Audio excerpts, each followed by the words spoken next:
I wanted to talk a little bit about the timing of rewards. This is super important if you are trying to get clarity in your training and help your dog really understand the command and be able to focus on the learning portion of the exercise. So, if this is going to be, um, you got to pay attention to the details in this one.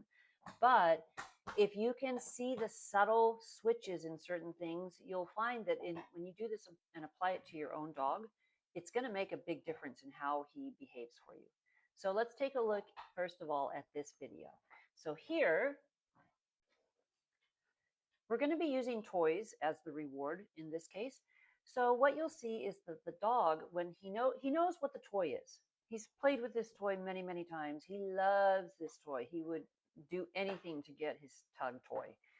So what we're going to do is, you'll see here, as long as the toy is within his line of sight, he cannot focus on me 100%. But once I move the toy out of sight, he knows I still have it. He doesn't assume it's just disappeared into thin air, but he is now giving me his undivided attention. Here's the catch.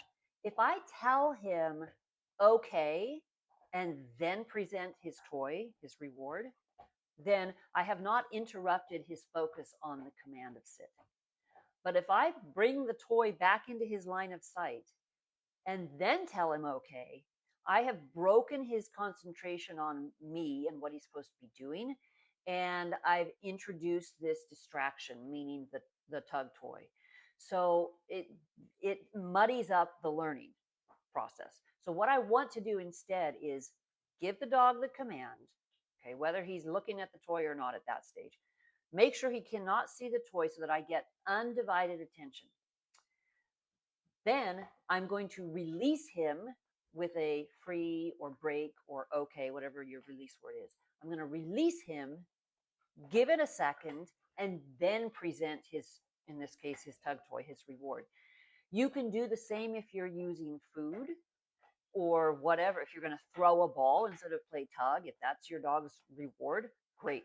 But what you want to do is complete the entire exercise before, and then release him before you present his reward. It's it's a tiny little detail, but it makes a huge difference in the way he can learn. So what we want to make sure we're doing is releasing the dog from the job before you engage in play. You want to make sure that his undivided attention, his completion of the task at hand, whether it's a sit, a recall, it doesn't matter, is completed, and he is released from that before he moves into the next phase of play, his break time. So think of it as going across the threshold. Do your work completely in one room. And then when it's break time, now step into that mentality of break time. Don't muddy it up with trying to mesh the two together. It won't work. And the dog will be confused at some point. So we want to make sure. So again, keep him focused on the job, release him from the job, and then present the reward for having done the job. So if you go in that sequence, he will be able to absorb the learning far more easily than if his brain he's literally going to have an eyeball or two on the reward, whether it's food or a toy. And we want to make sure his eyeballs are on his job at hand. So try it with your dog. It takes them a minute to figure it out because they're very habit oriented. And if they're pattern trained to sit and then look for the food before they've been released from the sit, you have to undo that a little bit before this thing is going to work.